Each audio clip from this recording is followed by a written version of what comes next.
मर्जी आपके चरणों में कोटि कोटि प्रणाम।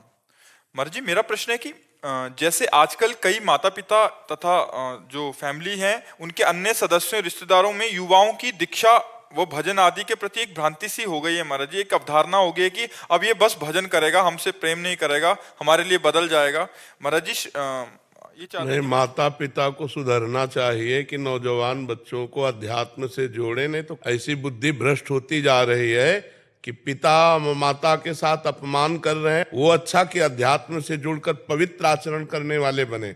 अगर अध्यात्म से नौजवान नहीं जुड़ेंगे तो नशा से जुड़ेंगे, व्यभिचार से जुड़ेंगे, हिंसा से जुड़ेंगे, और वही आचरण कर रहे हैं।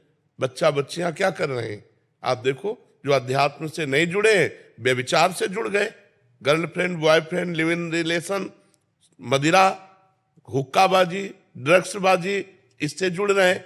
तो क्या होगा? अगर बच्चे अध्यात्म से जुड़े, भगवान नाम जप करें, अच्छी पढ़ाई करें, माता पिता के चरण छुएं और परोपकार करें, ये अच्छा शास्त्र संयम से चले कि ये मनमानी गंदे आचरणों की तरफ बढ़ते जाए तो अच्छा।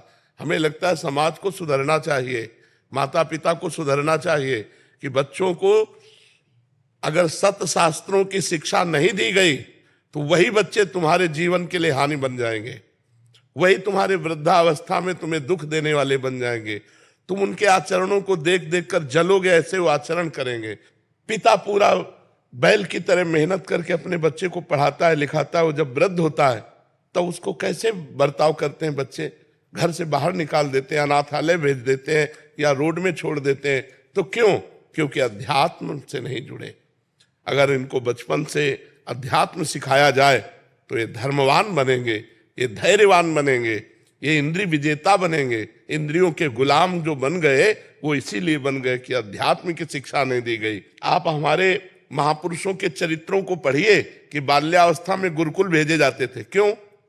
माता पिता परिवार से अलग होकर ऋषि मुनि के शासन में अध्यात्म में ही अपने जीवन को जब व्यतीत करते, तब जवानी में वो ऐसे धर्मात्मा, ऐसे राष्ट्रभक्त, ऐसे समाज भक्त होते जिससे समाज को सुख मिलता।